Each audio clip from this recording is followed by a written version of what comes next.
Welcome everyone to the third week of Richard Brooks' seminar, World War II in 6 Easy Lessons, the War in the Pacific. And this week, number 3, we will do Advancing to Victory. Be sure to enter any questions you have by text into the Q&A tool at the bottom of your screen.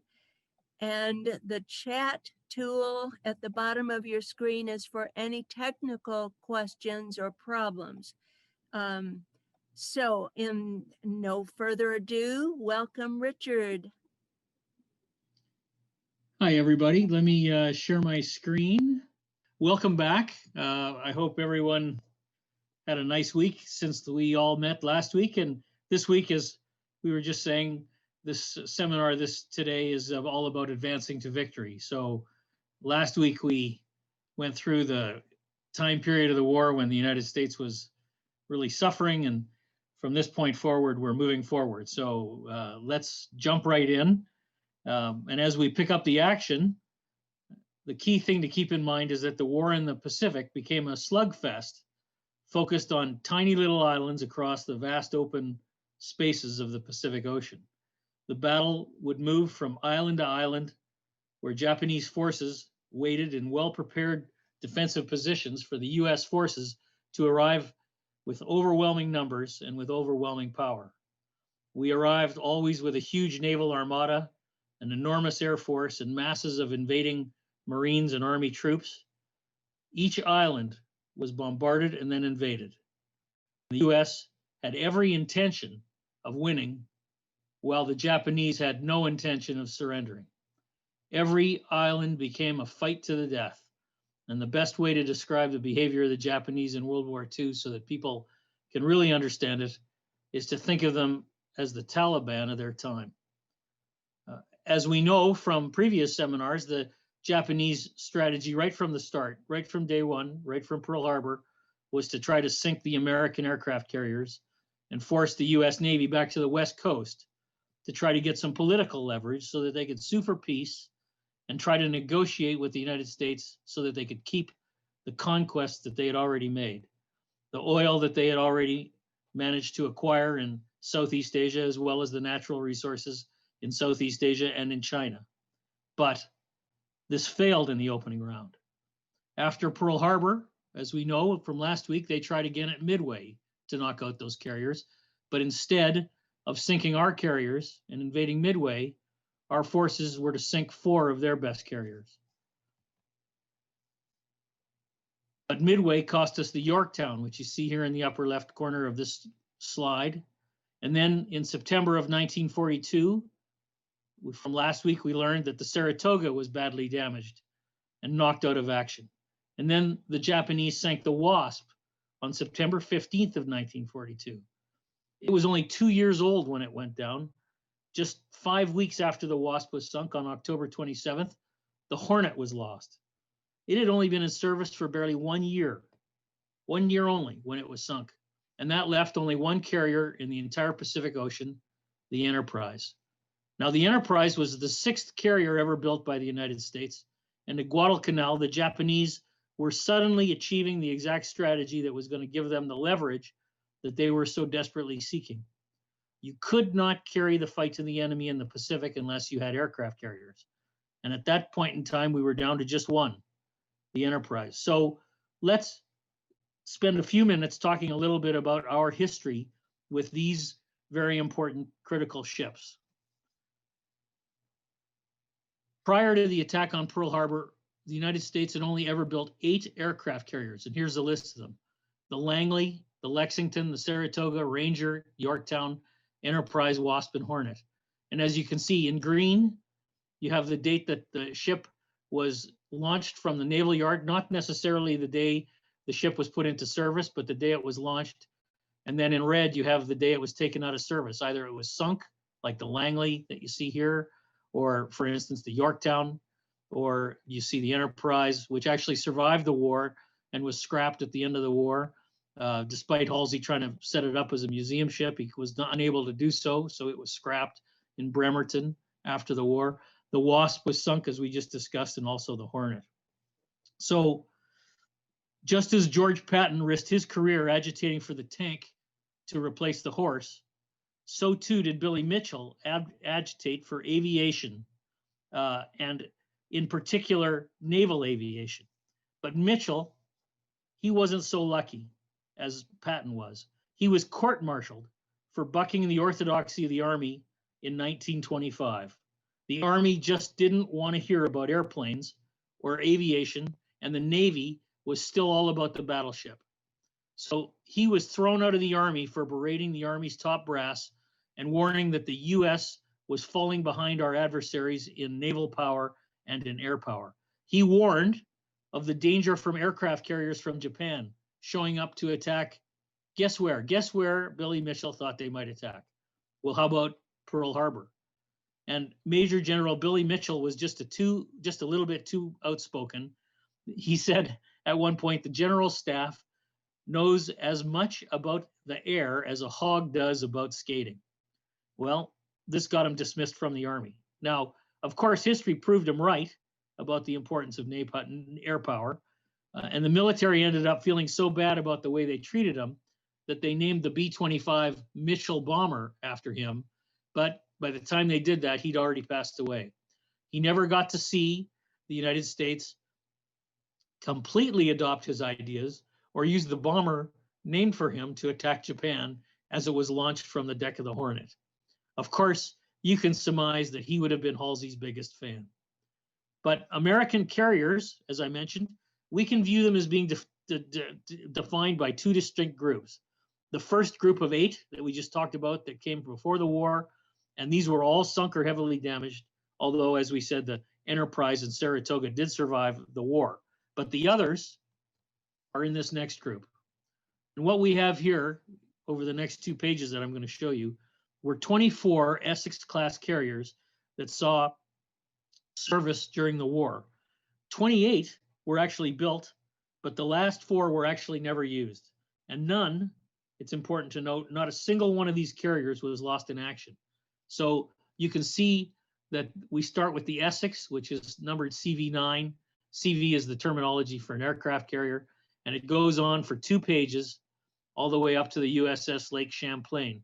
Interestingly enough, the Lake Champlain was only launched June 3rd, 1945, and it lasted until 1966 when it was scrapped.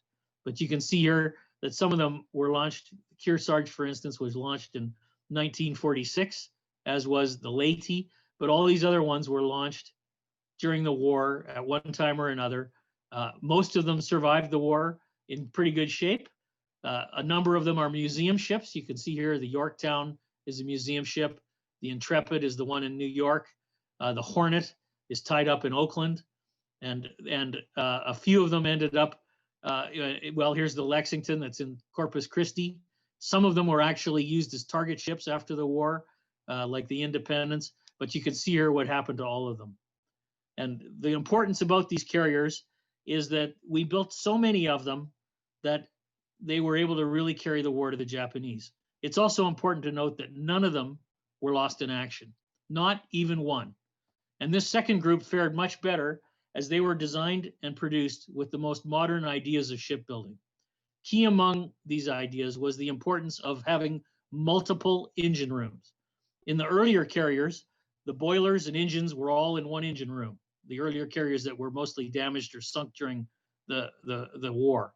If the ship were hit and the engine room were flooded, you lost all power. And no power in the ship means no ability to either move or no ability to fight fires, as the pumps need power to operate. 2 engine rooms that could be sealed off from each other made a huge difference, and 4 were even better.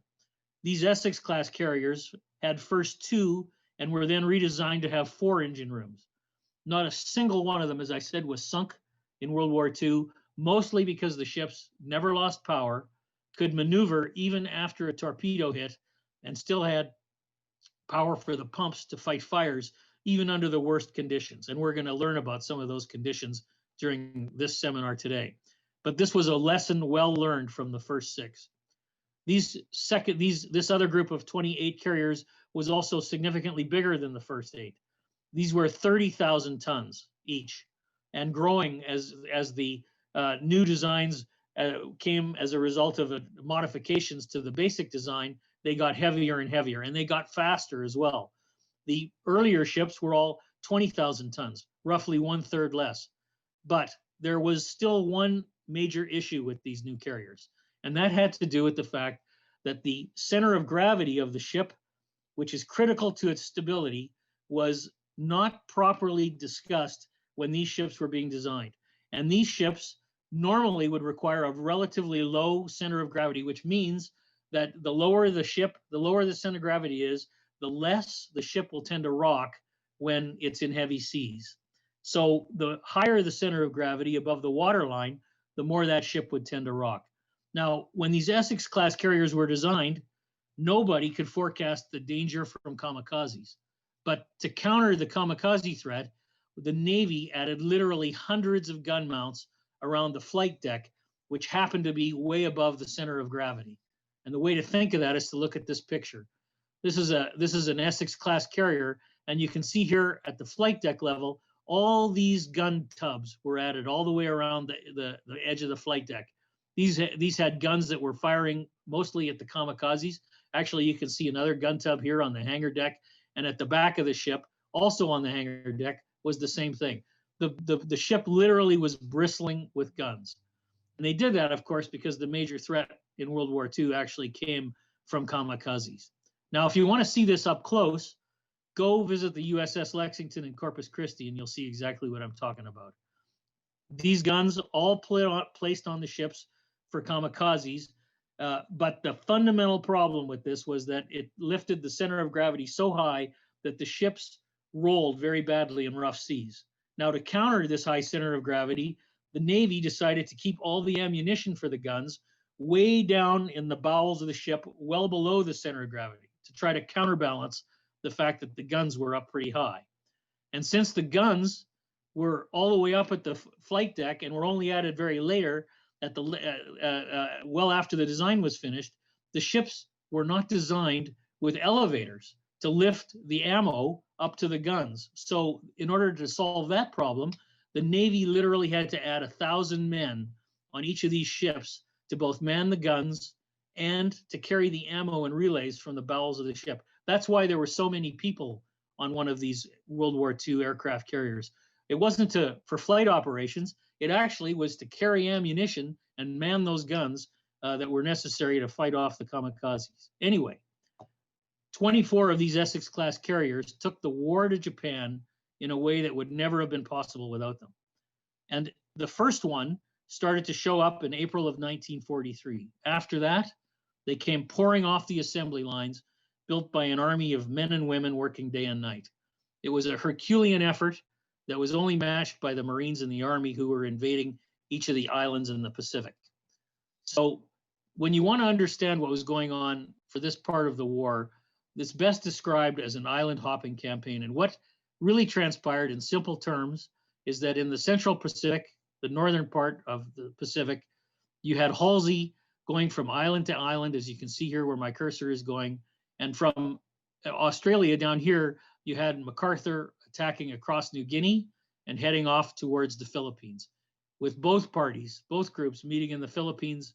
They took the Philippines back and then headed towards Japan. That's the basic essence of what happened. And of course, we learned last week that before any of this could happen, they had to fight it out with the Japanese in Guadalcanal, which is down here. This is essentially what happened during the course of what I'm going to describe here during this seminar today. So Nimitz's strategy was actually to bypass as many of these Japanese outposts as possible, but not so many as to leave danger lurking behind his front line. And this is why we island hopped our way across the Pacific. And while we did this, MacArthur was also starting out from Australia and moved northwest across New Guinea and then across New Guinea towards the Philippines. At the same time, we also had troops in Burma, and the British, Australians, Chinese, and Americans started pushing their way into Siam and north into China. The effect was to force the Japanese to fight on multiple fronts, essentially squeeze them like an orange from all sides. With the Japanese withdrawal from Guadalcanal around February of 1943, Nimitz and Halsey set their sights on heading west, while MacArthur, along with the Australians, struck north into New Guinea. It would take most of 1943 to train the men and prepare the masses of equipment. Until then, we just had to make do. So the first fighting that started was actually on January the 2nd of 1943. Buna in New Guinea fell to an Allied force that traversed something called the Kokoda Pass to Port Moresby and then onwards to Port Moresby. Although the Australians were doing most of the fighting, there were a number of Americans who also chopped their way across the terrible jungle in New Guinea in the awful conditions of rain and mud and disease, some of which you can see going on here in the lower left. The Japanese ultimately were forced to withdraw from Buna. From here, we decided in May of 1943, almost a year after the Japanese landed there, to take back the islands and the Aleutians. So by May 31st, after an invasion that started on May the 10th, the Japanese were all but done, but not before the US troops were subjected to multiple banzai charges. Ammo gone, swords drawn, the surviving Japanese charged the US line, only to be shot down with machine guns. Barely a single Japanese prisoner was taken, a very bad sign of things to come. Surrender just wasn't going to be in the cards. Beginning in June of 1942 and really accelerating into 1943, the United States launched its submarine forces against the Empire of Japan. Now, submarines, interestingly enough, represented just 2% of the US Navy in World War II in the Pacific, but they were responsible for sinking more than 50% of all Japanese shipping lost during the whole war. An amazing result. These ships, mostly built by the Electric Boat Company in Groton, Connecticut, and other shipyards along the East Coast, proved to be more than a match for the Japanese Navy. They really performed very well. 54 of the subs were lost during the war. And when you go to Pearl Harbor, across from the Visitor Center, where the Arizona Memorial is located, there's the World War II Submarine Museum right there at Pearl Harbor. Out front is a very nice memorial to the 54 subs that remain eternally on patrol. Luckily, when Pearl Harbor was hit, the submarine base at Pearl Harbor was left undisturbed. At the time, the US had only 55 subs at the start of the war. By 1945, we had built 228. One of the subs was commanded by this man, Commander John McCain. You probably recognize his name. This was John McCain's father, and he was the captain on a US sub. More about him and McCain's grandfather, John McCain, the senator's grandfather, when I talk about key Americans in the Pacific next week. But our submarine designs were very good. Now, I can't say the same thing about our torpedoes, but this too will be a story for next week. Onwards into the war we're going. By November of 1943, after a series of naval battles stretching east from Guadalcanal, we finally reached New Georgia and Bougainville in the Solomons. We shelled it and invaded it. After that, further north in the Central Pacific in July of 43, B-24s flying out of Midway started bombing the Japanese on Wake Island.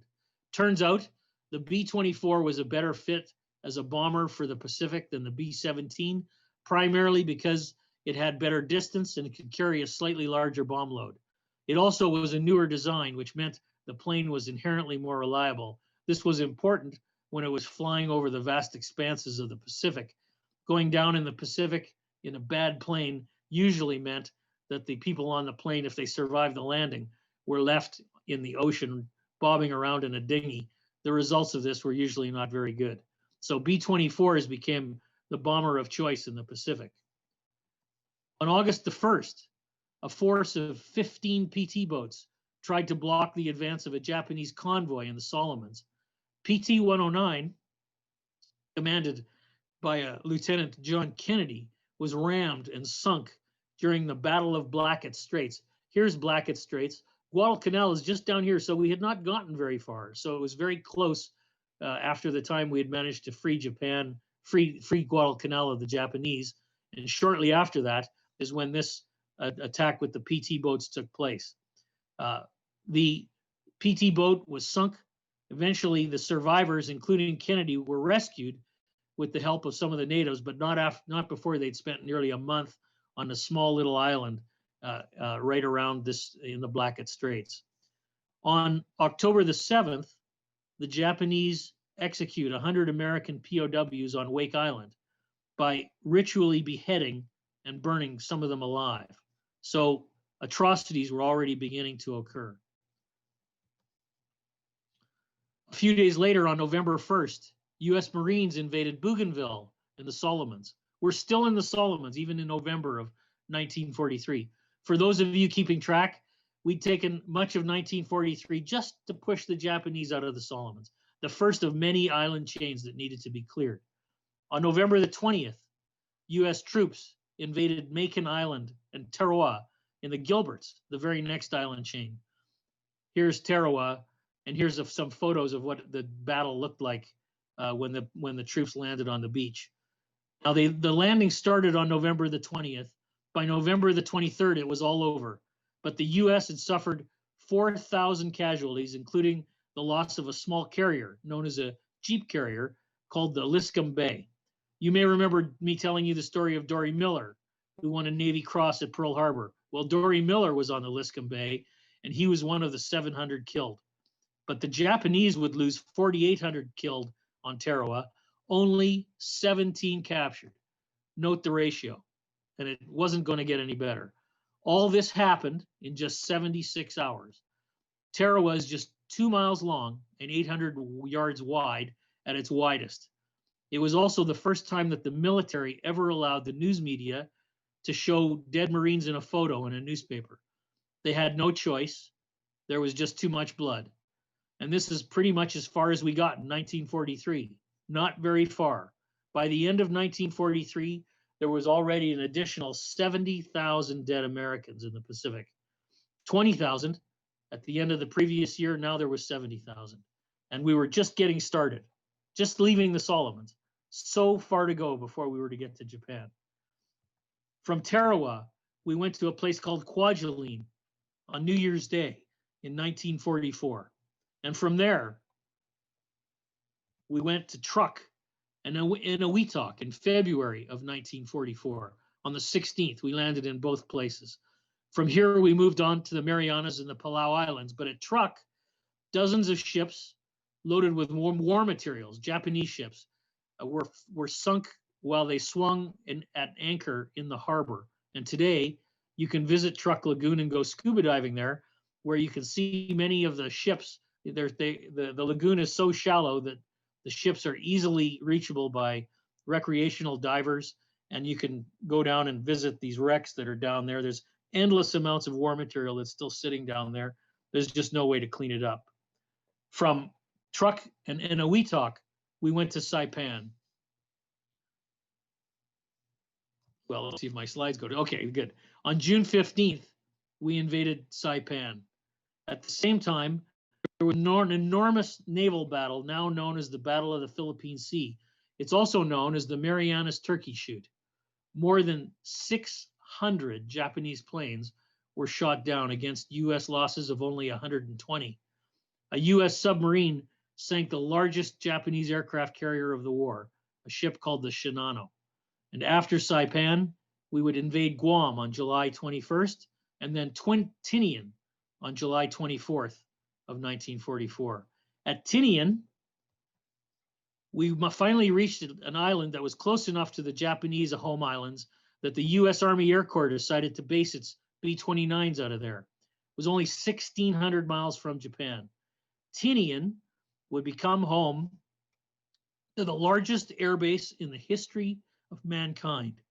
10 runways, you can see them here, or at least some of them, were carved out of the coral island, each one longer than 10,000 feet long. By comparison, Bergstrom here in Austin has 2 runways that are longer than 10,000 feet long. So Tinian, this tiny island that no one ever heard of, had 10 of these runways, all more than 10,000 feet long. Altogether designed to be able to launch 400 plus bomber raids each and every day to flatten whatever target in Japan had the unlucky fate of being selected that day. You would think the Japanese would have at some point decided to sue for peace. Well, no such luck. Things would just get worse.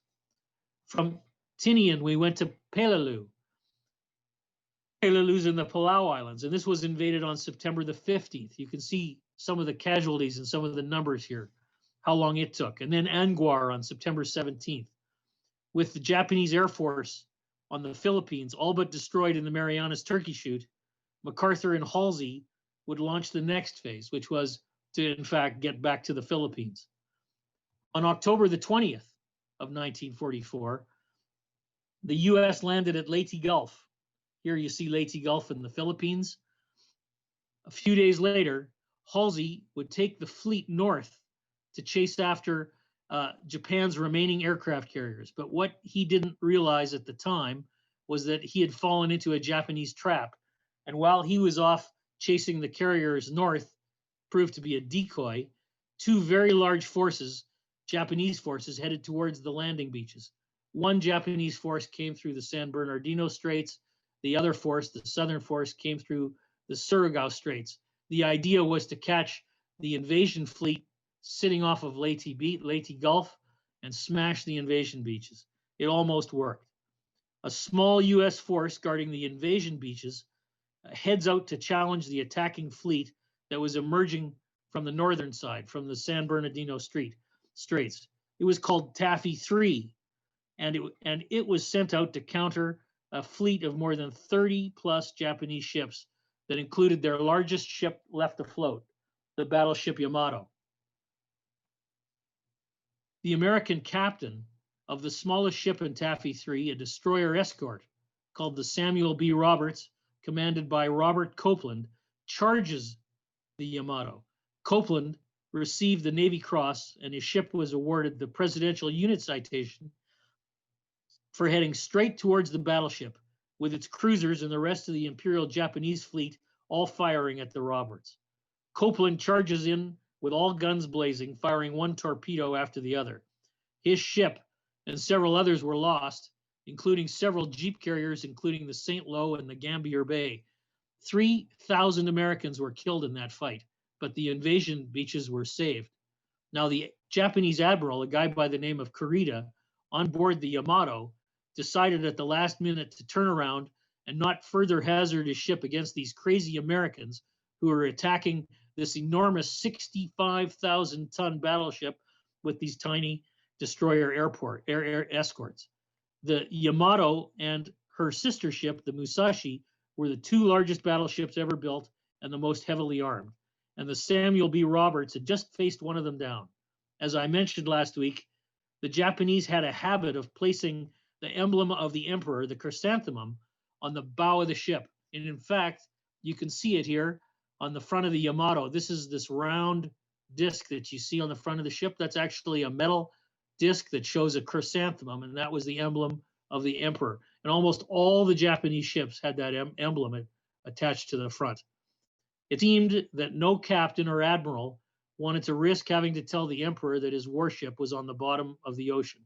And this tendency made the Japanese rather risk averse against a US Navy that was attacking all the time, every time. Now, the southern attacking Japanese force is also attacked by a much weaker US force and gets caught and savaged in a classic naval maneuver called crossing the T, one of the most famous naval incidents of the war, and something that's taught to this day at the U.S. Naval Academy near Washington, D.C.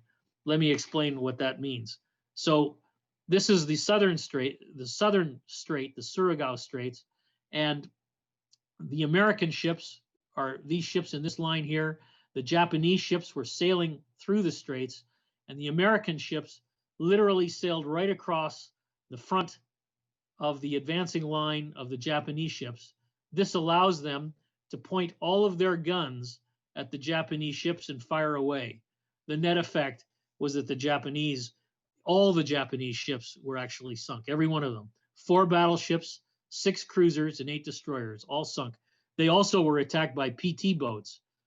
Interestingly enough, this force also would include many of the ships that were sunk at Pearl Harbor. a number of our battleships, the West Virginia, Maryland, as you can see here, were all put back into service.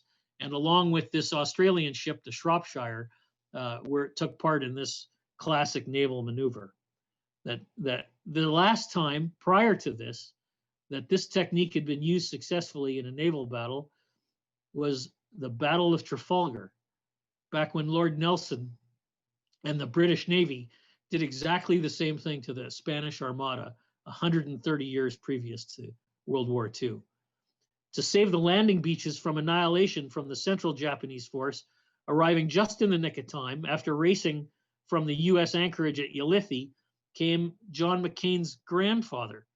John McCain's grandfather, his name was Slew McCain, and he was one of Halsey's top commanders. He arrived with more than enough of the large fleet carriers to chase off the remaining Japanese forces and ensure a U.S. victory. With MacArthur now able to advance across the Philippines, liberating the entire country would still take from October of 44 to March of 45, when Manila was finally recaptured. In fact, the Japanese would keep fighting in the Philippines on Mindanao until August 15th of 1945, the last day of the war.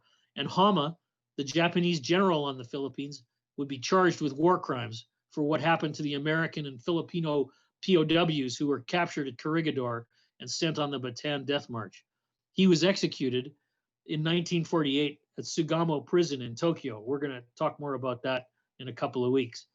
After the Philippines, there were just 2 more islands that required a U.S. invasion before the U.S. would arrive off the coast of the Japanese home islands. The first one, Iwo Jima. In February of 1945, John Basilone, the recipient of the Congressional Medal of Honor that I told you about at Guadalcanal, was killed on the very first day of the invasion. Iwo Jima was just 8 square miles, and it would result in the deaths of 7,000 Marines. 26,000 more were wounded. That's out of a total of 70,000 that took part. So roughly 1/3 of the American troops that landed at Iwo Jima were either killed or wounded. On the Japanese side, 18,000 Japanese soldiers were garrisoned on the island in underground bunkers carved into the coral. The smell of sulfur was prevalent on Iwo Jima because it was a volcanic island. But by the time it was over, the smell of death was way worse than the smell of sulfur. Of the 18,000 Japanese, only 216 were captured, and all of these were badly wounded. Offshore, the U.S. Navy would lose another 1,000 killed and 3,000 wounded, plus the loss of an escort carrier called the Bismarck Sea and extensive damage to the Saratoga. The Saratoga at that point was out of the war. Now, everyone probably recognizes this iconic picture of the Iwo Jima flag raising and the memorial that was designed from the iconic photo. What you might not know is that George Bush, Bush 41, was the pilot of a Grumman TBF Avenger torpedo bomber flying off the USS San Jacinto at this time. And during the invasion of Iwo Jima, the US Navy was also attacking Chichijima, which isn't far from Iwo. Several US airmen were shot down during these attacks, including Bush, who was luckily rescued by a submarine that pulled him from the water. The unlucky Americans who were taken prisoner by the Japanese on Chichijima suffered a terrible fate. The Japanese garrison of some 10,000 men were stuck on this tiny island without much to eat. Nimitz decided to bypass the island. It wasn't worth invading. It had no airstrip. Better to just let the Japanese garrison starve themselves into submission.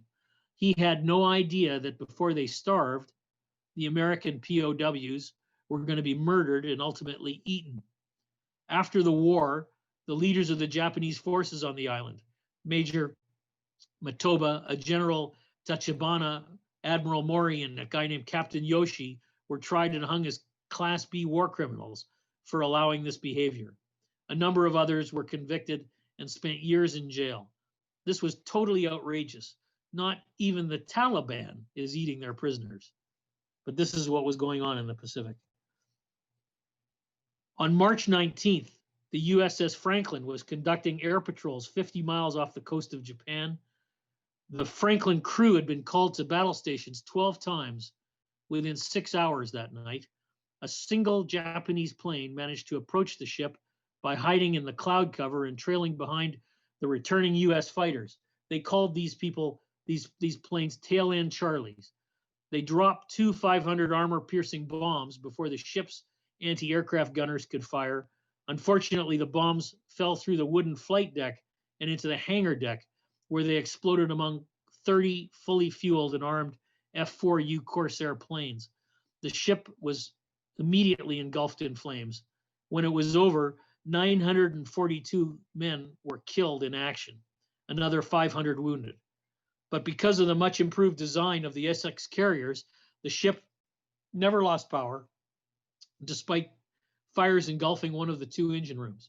And after a full day of fighting the fires, the ship was able to begin limping home, but the Franklin was out of the war. From here, we went on to Okinawa, which brings us to the worst of the worst, the Battle of Okinawa. On April the 1st of 1945, the US invaded Okinawa. Took 7 weeks to secure the island. The butcher's bill was astronomical. Nearly 250,000 US troops fought on Okinawa against 100,000 Japanese. When it was over, nearly 20,000 Americans lay dead and another 30,000 wounded on shore. 77,000 plus Japanese soldiers died, and tens of thousands of Japanese civilians also died, both in fighting the US troops or in committing suicide by throwing themselves off the cliffs rather than surrendering. U.S. Army General Simon Bolivar Buckner, the son of a Confederate Civil War general with the same name, was leading the 10th Army in its fight on Okinawa. On June 18th, while inspecting the front lines, he was killed by a Japanese sniper. He was the highest-ranking Army officer killed in the Pacific. The 10th Army had 182,000 men on Okinawa, but after Buckner's death, Major General Roy Geiger of the U.S. Marine Corps took over. This is the first time ever that an Army command was given to a Marine Corps general. Now, offshore Okinawa, 38 U.S. ships were sunk during the battle, and another 386 ships were damaged, mostly by kamikazes. Another Essex-class carrier, the Bunker Hill, was savaged by 2 kamikazes that slammed through its flight deck, just like the Franklin, ignited fuel, bombs, and everything else in the hangar deck. Again, thick black smoke was sucked into the lower decks of the carrier, and hundreds were killed. When the fires were out, the Bunker Hill would count more than 350 killed and hundreds more wounded. The Bunker Hill was also saved by the fact that she never lost power and managed to limp home for repairs. But her fight, too, with the Japanese was also over. Wave after wave after wave of kamikazes showed up to attack the ships offshore at Okinawa. There seemed to be no end to them or the death that they brought. In fact, the battleship Texas fought there. And you can see these anti-aircraft guns that were placed all over the USS Lexington that I was talking about by going to visit that ship in Corpus, and also by visiting the battleship Texas at the San Jacinto Memorial. There's so many machine guns that are still left sitting on the battleship Texas that you can just see that this was the primary use of the ship. It wasn't firing those big guns. It actually was just firing an endless amount of lead out of the massive numbers of machine guns and anti-aircraft guns that were placed all over the ship. Turns out the best shipboard defense against the greatest threat to the ship was actually these anti-aircraft guns, all pointing towards the sky and all firing a hail of lead at the incoming kamikazes. All of these Essex-class carriers were modified to include 8 quadruple 40-millimeter anti-aircraft guns and 46 20-millimeter anti-aircraft guns, plus hundreds of 50 caliber machine guns. Let's talk about one of these guns for just a second. The anti-aircraft guns that were used by the United States were mostly based on designs by a company called Bofors, which is a Swedish company, and Oerlikon, a Swiss company, as well as Browning, the US company. The Bofors company, strangely enough, was partly owned by Germany's Krupp Corporation. Now, obviously, Germany was not going to give the US a license to build the Bofors gun. So what do you think the US did? Well, we just built them illegally. Chrysler built more than 60,000 copies of the Bofors gun, violating their patents, but nobody cared. The Canadians and British were busy doing exactly the same thing, In fact, this is where the Americans got the idea. These guns were used almost on every Canadian, British, and American warship. At the end of the war, they went to settle up with Krupp, paid them a few dollars, and told them to get stuffed. Browning would build more than 1 million 50 caliber machine guns in World War II, each one spitting out more than 800 rounds per minute, some double that rate of fire. But one thing became clear from Okinawa. As bad as things were, they were just going to get worse and worse if we were going to actually have to invade Japan itself. But before we get to Operation Olympic, I want to spend a few minutes talking about the Allied effort in China and in Burma. That's another interesting aspect and theater of the war. By 1942, somewhat of a stalemate was achieved in Burma between the Allies with British and American troops supported by Chiang Kai-shek's National Army. To try to improve their situation and cut off China from Allied aid, the Japanese attacked into Burma from Malaya and captured Rangoon, which is right here in this picture here, in March of 1942. This cut the only road from India into China. Now, Chiang and the Allied troops in China at this point were in trouble. The British, primarily concerned with India, looked to Burma as the main theater of action against the Japan and wanted Chinese troops to come to Burma to fight the Japanese. The US thinking at the time was focused on rallying all these Chinese armies to attack the Japanese in China itself and relieve pressure off the naval war taking place in the Central Pacific. So the British wanted to protect India and wanted just to keep the Japanese busy in Burma. The Americans were more interested in having a much bigger fight in China to try to keep as many Japanese troops tied down as possible, rather than allow them to head into the Central Pacific where they would cause even more trouble. The US knew that to keep the Chinese in the fight, supplies had to go through Burma to get to China. To help in Burma, Chiang actually sent 2 of his armies into Burma under General Stilwell, the American General Stilwell. In fact, this is him, General Joseph Stilwell. Unfortunately, when they arrived in Burma, the Japanese pounded them in a series of battles in the spring of 1942, and Stilwell, on foot, barely escaped to India. At that point, regaining Burma and building a new road to China became the best option, which brings us to this very interesting road that the Allies built. The road is called the Lido Road. Again, the British were lukewarm to the idea of building a road to link Burma to China. They rather preferred to keep the Japanese out of India and just keep the fight in Burma so that war materials could flow to Europe from India. They suggested a force to fight a guerrilla war against the Japanese and leave it at that. They had just the man for it. He was another version of World War I's Lawrence of Arabia. This man, his name was Ord Wingate, and Wingate organized the Burmese, who were called the Chindits, and the British to fight together in hit and run attacks.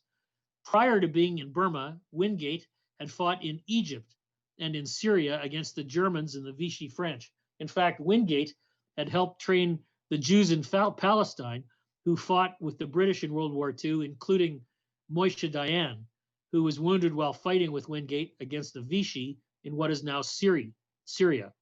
Moshe Dayan lost an eye in that fight and wore an eye patch for the rest of his life. In fact, probably some of you now remember what he looked like.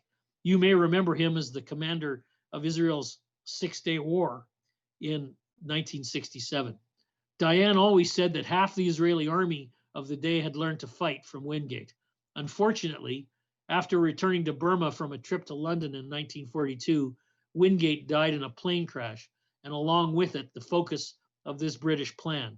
So for almost 2 years, it was left to General Stilwell and the US Army and the Army Air Corps to do much of the fighting in Burma. The fighting went back and forth through the dense Burmese jungle with awful casualties on both sides. You'll recall the Japanese built the railway that went over the bridge over the River Kwai. All of that effort was to take men and supplies from Malaysia to fight Stilwell in Burma. In addition to the fighting in Burma, we tried to supply the troops in China by doing something that they called flying over the hump. DC-3s were pressed into an endless chain of planes flying supplies over the Himalayas. That's why they called it flying over the hump. But the only solution that ultimately would really work was to properly supply China with a road. To do so required them to finish this Lido Road, which ultimately would snake its way from Burma or from India to Burma and then into China over the Himalayas. You can see literally how the road snaked its way up the side of a mountain. It ended in Kunming in China. Construction began in December of 42, and it took 15,000 Americans, 60% of whom were African Americans, and 35,000 additional local workers. The road would finally be finished in January 1945. So it actually took from December of 1942 until January of 1945. In just the first month, however, after it was finished, the US sent more than 35,000 tons of material to China over that road. But while the road was being built, there was still a lot of terrible jungle fighting. And that was left to Major Frank Merrill, who operated under Stilwell and who began adopting more and more of Ord Wingate's tactics. Merrill's troops became known as Merrill's Marauders. Throughout 42, 43, and 44, and into 45, Merrill battled it out with the Japanese. His success led the British to put their forces under him. So now Merrill was leading both British, American, as well as the Burmese Chindits. And together they were quite effective in taking on the Japanese. But the fighting was awful, and sickness was even worse. The casualties from malaria were almost as high as the casualties from fighting. Finally, however, with the Lido Road finally secured and Burmese jungles clear to the Japanese, the fight moved into central China and continued there until April of 1945 when the Japanese surrendered. Turns out the Allies managed to accomplish exactly what they set out to do. On August 15th, the date of war ended in 1945, some 1 million Japanese soldiers were tied down in China who otherwise might have been available to fight on those Pacific islands and in the Philippines. So whatever the cost, tying up 1 million Japanese soldiers appears to have been worth it, which takes us to the invasion that never happened. As the war came to the Japanese home islands, Operation Olympic was envisioned. The invasion of the southern island of Kyushu was being planned for September of 1945. The Pentagon was thinking that maybe 1 million US soldiers, airmen, and sailors might be killed. Given the casualties on Okinawa, civilian and otherwise, the number of Japanese dead might well have been 10 million. Nobody knows. Who knows what might have taken to get them to finally give up? Remember, we were fighting people who were behaving like the Taliban. No one knew if they'd ever give up.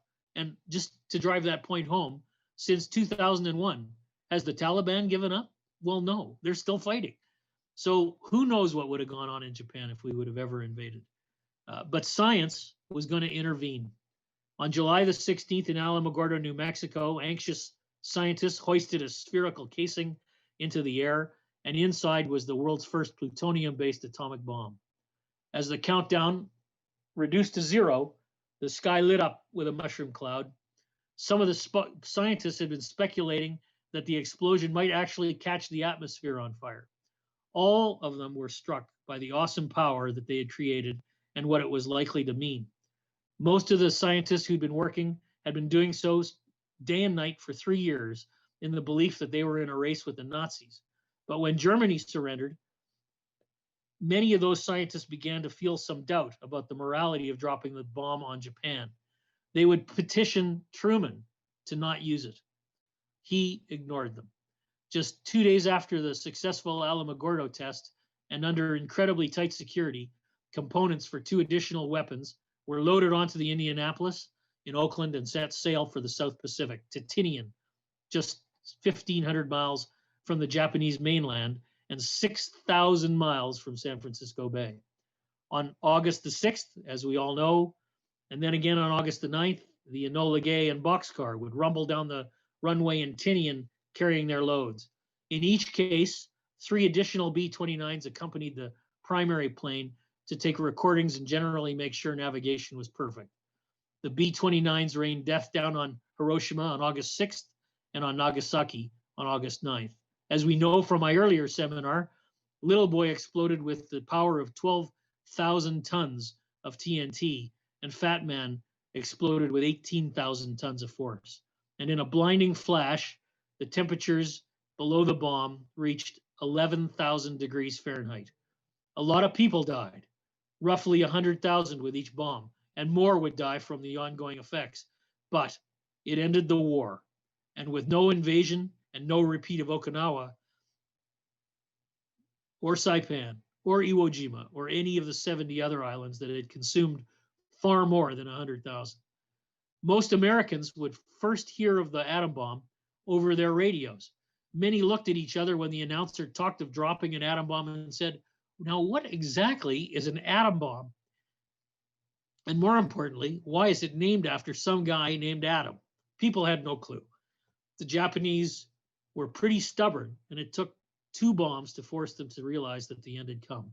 And finally, on August 15th, the emperor issued his formal announcement to his population that the war was over, which brings us 2 weeks later to a short 20-minute ceremony on the deck of the Missouri in Tokyo Bay with General MacArthur officiating. The Japanese would officially sign the formal surrender, and the war was over. The war may be over, but these seminars are not. So next week, we're going to talk about some of the key people who brought us victory in the Pacific, from the admirals to the nurses. And I hope you'll join me next week. So let me open it up to questions and see what we've got from today's discussion. The first question is from Hugh. He says he'd not heard much about the USS Ranger before. Was it very active? So the Ranger is actually an interesting case. You know, these pre-World War II carriers were of somewhat dubious design. The Ranger saw some action. It spent a lot of time actually being used as an office in Noumea for many of the commanders who were taking up station there. It was pressed into service when the need for an additional ship was paramount, but it actually was, being one of those older designs, quite dangerous, and so it was not used very much. It did survive the war, but that was primarily because it was only used sparingly, and as you saw, it was eventually knocked out of the war.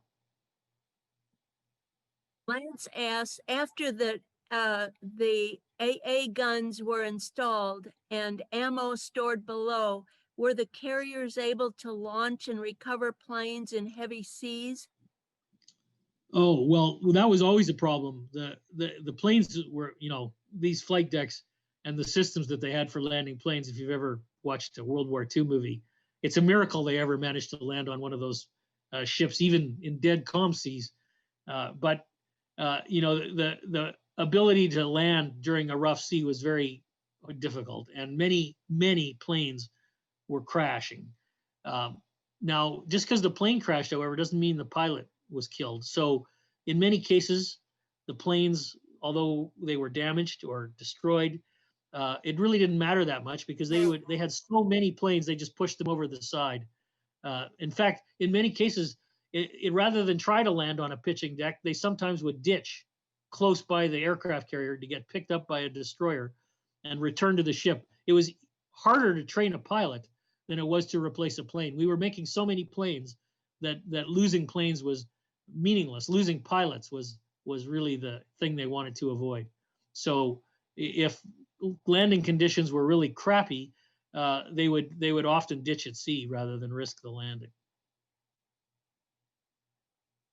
The first lecture, you mentioned that you have a project with Los Alamos. Would you tell us more about it? So I may have mentioned that I went back to work here recently, last year. I took a job working for a company called Air Liquide, which is a big industrial gas company. Somewhere along the way, I found a very interesting new source for a rare isotope of helium called helium-3, which is used in fusion reactor research as well as in neutron detectors. Helium-3 is often found mixed in with regular helium, which is helium-4. Los Alamos had a project a few years ago where they were trying to use a special technique to separate helium-4 from helium-3. So we've been talking with Los Alamos about whether or not we could make a commercially viable version of that technique to separate these two industrial gases that we sell.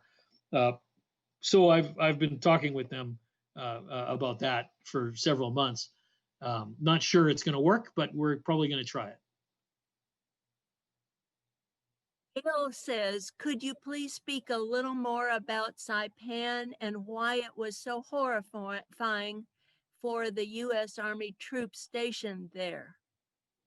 So Saipan was really the first time the United States military came across an island that was inhabited by Japanese civilians. And the first thing that started happening in Saipan was this idea that the Japanese civilians were being press ganged into the fight along with the Japanese soldiers. So little kids would approach American soldiers acting like they wanted to surrender. As they got close to the American soldiers, they'd pull out a grenade, try to kill themselves and the soldier.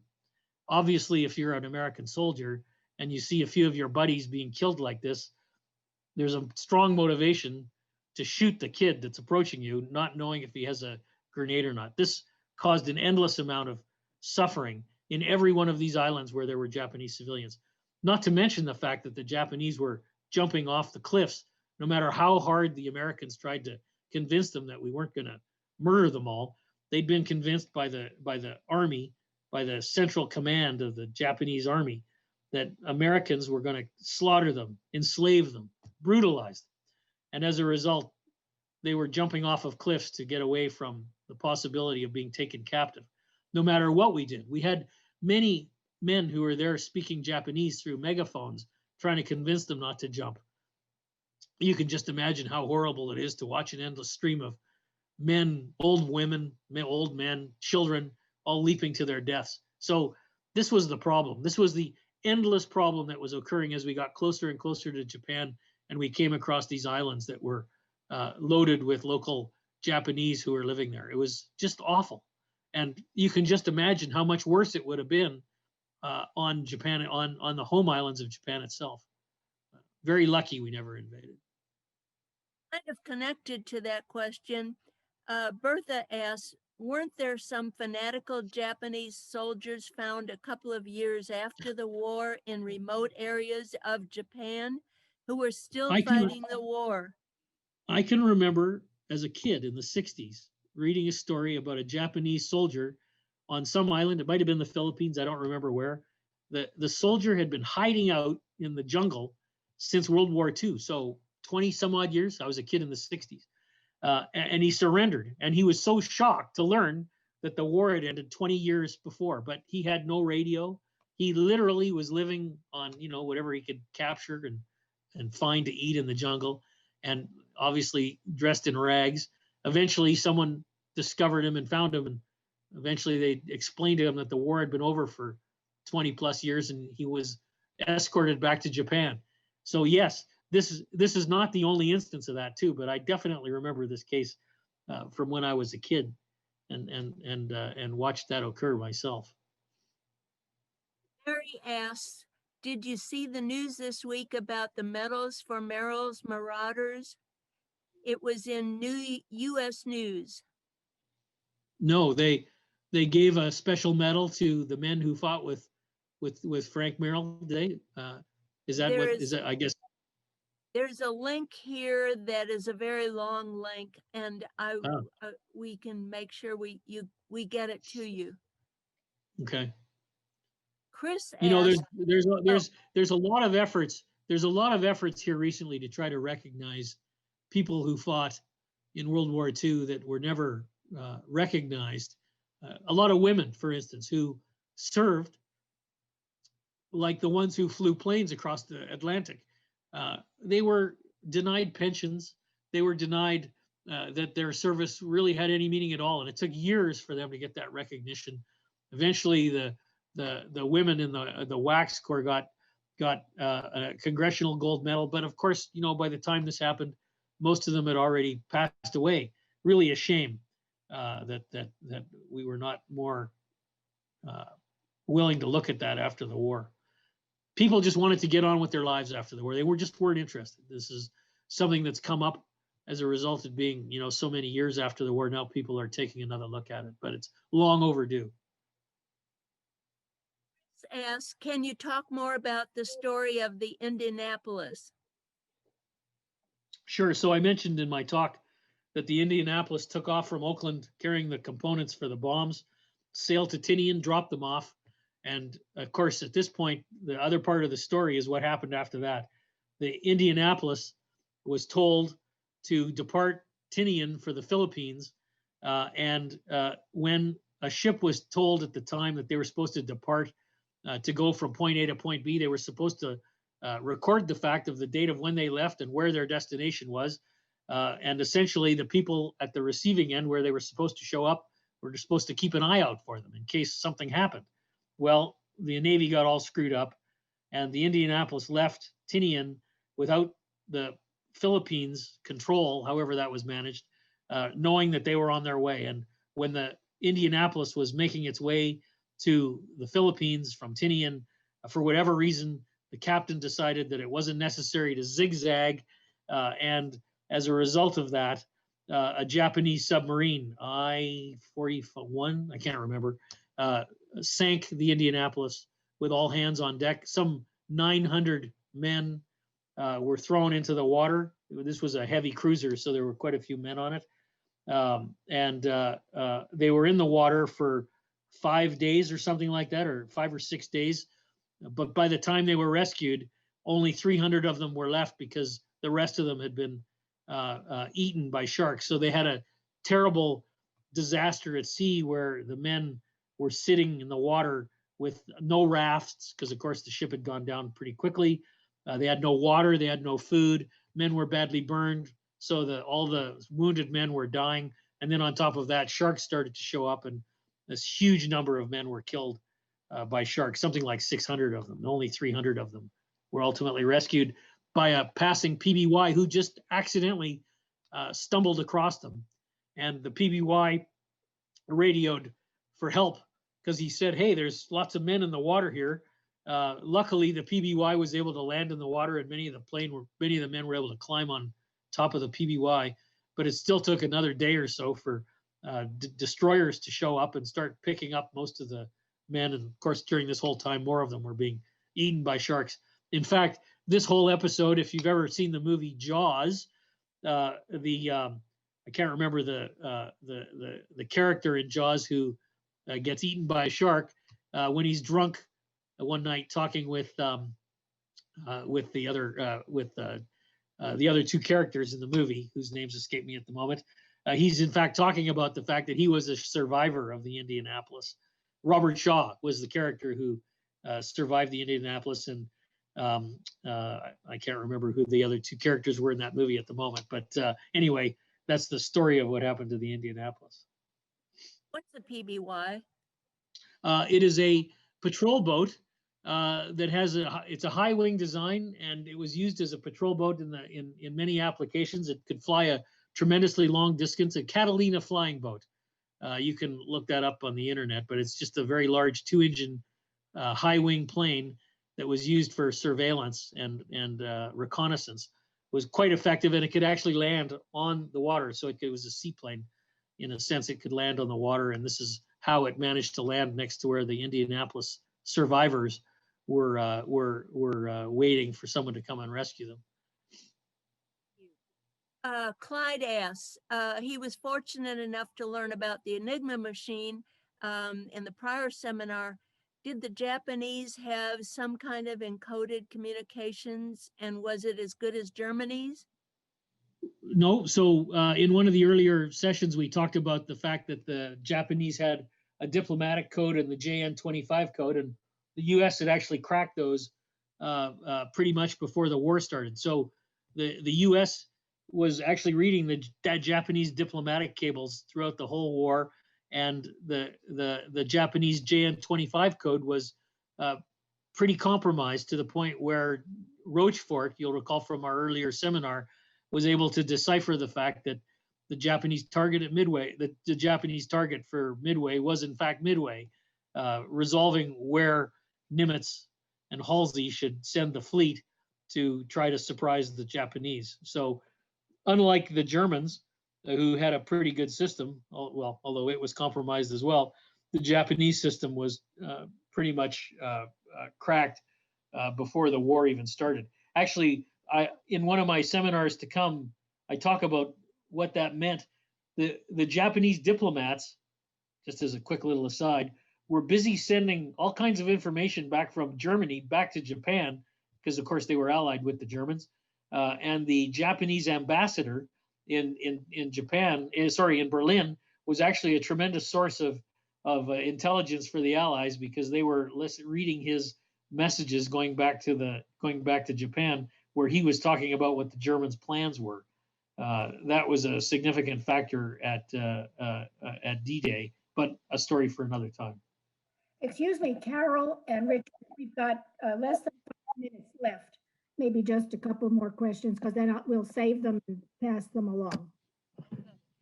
Okay, Roger asked, did the Japanese army attempt to mount a coup the night before the emperor surrendered? Well, you're just bound and determined to steal my thunder for seminars that are coming. This is a subject for our last seminar, so you'll have to tune back in for that one. Okay, Carolyn asks, is there any record of Japanese or German sub shelling the California coast? Her dad claimed that Signal Hill, a huge reservoir of oil, was shelled by the Japanese. I don't know about any particular damage, but the Japanese did shell Los Angeles one evening. They managed to get a sub close enough to fire a few shells. I'm unaware of any really significant damage, but the west coast of the United States was scared to death of a Japanese invasion. You would not believe how much money was spent trying to camouflage all the war plants on the west coast. They took airplane factories and covered them with huge camouflage nets so that you couldn't spot them from the air, because they were afraid of the Japanese coming and flying over top of those places. It was, of course, there's the whole story that I talked about of putting in all the gun emplacements in San Francisco, but I'm unaware of any really significant damage done by the Japanese in North America, with the exception of these flying bombs that they launched from Japan, which were actually hot air balloons that they managed to very cleverly float in the jet stream from Japan over to North America, where they dropped down into the forests of the Pacific Northwest and started some fires, not only in the Pacific Northwest of the United States, but also in Canada and British Columbia. And some of those, if you look at news reports, you can see that people still find remnants of those Japanese flying bombs from time to time as people go hiking in the mountains. Japan launched a lot of those, trying to cause fires in North America. And the United States, when the U.S. first learned of those flying bombs, those bombs that were being delivered by the jet stream, they sought out the plants that were building those places with a horrible vengeance. They were all being launched from north of Tokyo in a little area of Japan called Sendai, and the U.S. Air Force pounded that place into oblivion, trying to make sure that none of those bombs would ever make it to the United States after they first discovered that this is where they were coming from. And in fact, the story of how they figured out that this was the launching point is also quite an interesting story, but a story for another time. Follow up, Mary says the medal for Merrill's Marauders was awarded on October 6th, the Congressional Gold Medal. Oh, okay, yeah. So just like the wax, a Congressional Gold Medal was awarded to Merrill's Marauders. Some of you may know I worked on a project to get a Congressional Gold Medal awarded to the men who went to Canada and Britain to fight the Nazis as pilots and in the Army and the Navy before Pearl Harbor. That's an effort that I've been involved in for a couple of years. I'm going to have to call my buddies who are working on that and tell them that Merrill's Marauders managed to get their Congressional Gold Medal, and we're once again falling behind. So thank you for telling me that. Should we just continue until we're told you're done? Michael wants to know. I'm okay, unless you're after. Michael says his uncle was a POW on the Bataan Death March and would not talk about it. How many POWs were there on the march, and how many survived the march and imprisonment? Yeah, so the Bataan Death March included about 15,000 Americans who were there, as well as about 60,000 Filipinos. The Americans were the ones who ultimately spent most of the war in the POW camps. The Filipinos were told they could go home as long as they remained peaceful. That did not happen. The Filipinos fought a pretty aggressive guerrilla war against the Japanese, but the Americans that went into POW camps suffered a terrible fate: starvation, disease. Roughly almost more, I think 40% of them survived, 60% of them did not survive. And when they survived, when they were finally liberated, they were completely emaciated. And this was actually a common problem with American POWs who were there in the Philippines, or even worse yet, in Japan. They were so skinny and so malnourished that the U.S. Army and Navy didn't want to let them go home right away, for fear that the local population would be even more incensed against the Japanese than they otherwise might be. So they tended to keep these men on a military basis, mostly in Hawaii, fattening them up before they sent them home, because they just really looked like concentration camp survivors. And they didn't want, at the time, we already were trying to figure out how to get the Japanese to help us with the Russians. So causing Americans to be furious at the Japanese would not have helped the situation. So those men, if they survived, often stayed on army bases until they started looking more like humans rather than the skeletons that they actually looked like when they got out of those camps. As I cannot stress enough the awful behavior of the Japanese. Julia asks, even knowing what we know today, what could the U.S. have done diplomatically, economically, and militarily in the 20s and 30s to avoid the disaster of the World War II in the Pacific, or was the war inevitable? Well, Japan attacked us because they thought they could give us this bloody nose, a sufficiently bad bloody nose, that we would negotiate with them so that they could keep what they had already captured in China, in the Koreas, and also in Southeast Asia. Had we had the US military that we have today, but a 1920s and 1930s version of it, they probably would have realized that giving us a bloody nose would have been virtually impossible.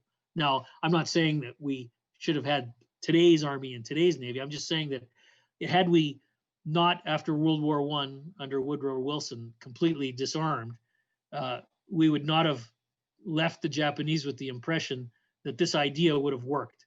And I think had we not done that, had we not disarmed, we might not have suffered the attack on Pearl Harbor. That's, however, just my perception. The Japanese were a little bit desperate, so they might have done something else. It's hard to imagine what they might have done, but it's certainly clear that they would have been thinking twice about giving us a bloody nose if the probability of success were significantly lower than what it actually turned out to be at the time. Subject to your own interpretation. I guess we should end it then today.